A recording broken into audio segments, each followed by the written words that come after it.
Could better scan databases help catch glaucoma earlier? What a new March 2026 study found. Glaucoma is a sneaky eye disease that can steal vision if not caught early. To spot it sooner, eye doctors use special scans. One common scan is optical coherence tomography, OCT. Think of it like an ultrasound, but it uses light instead of sound to take very detailed cross-sectional pictures of your retina. OCT scans can reveal thinning of the nerve fiber layer in the eye years before you actually notice vision loss. This makes CT a powerful tool for early glaucoma detection. Doctors don't judge an OCT scan in isolation. Instead, the scan machine compares your eye measurements to a built-in reference database of healthy eyes. In simple terms, a reference database is a group of normal eye scans from people without glaucoma. When your eye is scanned, the machine checks, does this look like most healthy eyes, or is it thinner than normal? If your measurement falls far outside the normal range, often shown in yellow or red on the report, the machine flags it as suspicious. These flags can alert your doctor to possible problems. Recently, a new study, March 2nd, 2026, looked at how the size of that database affects these flags. The researchers created a real-world database of about 4,900 healthy eyes collected from optometry clinics and compared it to the usual smaller commercial database of about 400 eyes. They found that even though the average measurements were very similar between the two groups, the larger database made the normal range more precise. In practice, this meant some eyes got flagged differently. In other words, a scan result that was labeled outside normal by the small database might fall inside the normal range with the bigger database, and vice versa. The key reason is random variation. With only a few hundred eyes in the old database, the cutoff lines for abnormal have wider uncertainty. Adding thousands more healthy eyes tightened those cutoff lines. The study authors noted that a larger normal database should improve our ability to screen for glaucoma. In other words, more data helps the machine distinguish truly abnormal scans from healthy variation. Why a scan can be helpful but not perfect?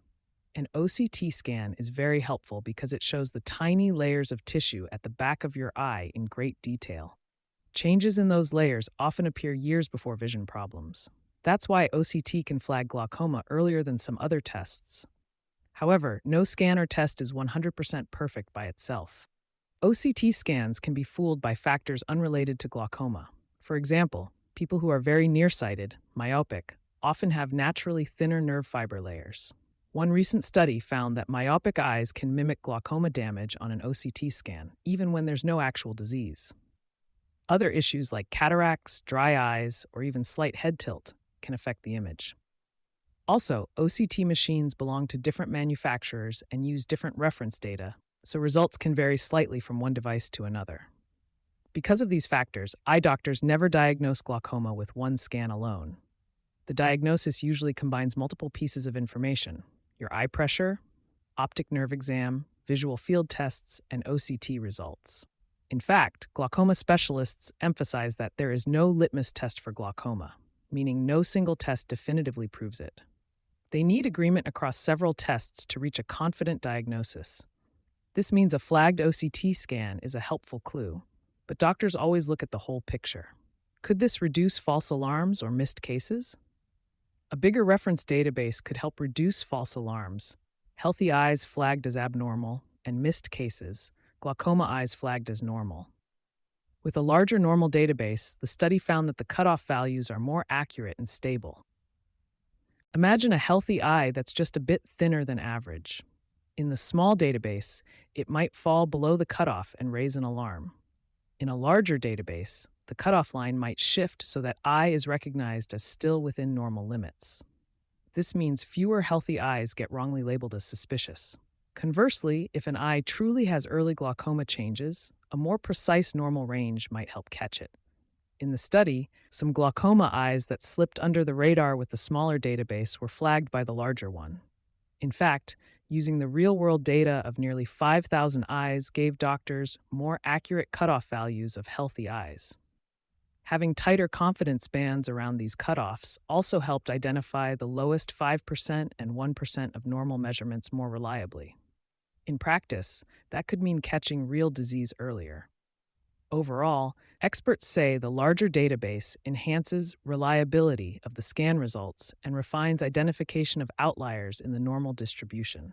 In plain terms, bigger healthy eye data makes the test smarter. It helps avoid unnecessary worry when your eye is actually fine, and it helps prevent missing early glaucoma in borderline cases. What patients should remember when a scan report says borderline or abnormal lens? If your OCT report comes back borderline or outside normal limits, it's a signal to pay attention, but not a final verdict. It means your eye's measurements were close to or beyond the usual healthy range for the specific reference data used by that machine. Because there's no one-size-fits-all for OCT scans, it helps to ask questions. How was the test done? Is the machine comparing you to a younger group by mistake or to an older one? Do you have any factors like nearsightedness that the report considers? In short, talk with your eye doctor about what the numbers mean in the context of your overall exam. Often, doctors will repeat suspicious scans or do additional tests. For example, they may perform a visual field test, pushing a button when you see little lights, or take a closer look at the optic nerve in person. These comparisons across different tests help confirm whether glaucoma is really present or not. Remember that an abnormal or yellow red flag on one scan doesn't automatically mean glaucoma. Think of it like a yellow traffic light. It's a warning to slow down and investigate more, not to slam on the brakes with panic. The March 2026 study reminds us that as technology improves, for example, by using bigger normal databases, the tests may become even more reliable. But the doctor's judgment and a combination of tests remain key. In summary, OCT scans are very useful for screening, but they have limitations. Recent research suggests that using larger, more diverse databases of healthy eyes can make these scans more accurate. Until such databases become standard in clinics, remember, a borderline result means maybe pay more attention or get a second opinion. But it's not a stamp of disease on its own. Always follow up with your eye care professional and continue regular checkups to keep an eye on changes over time. All links to sources are available in the text version of this article. You can find the full article at visualfieldtest.com. Thanks for listening. To check your visual field, click the link at the bottom of this article or visit visualfieldtest.com.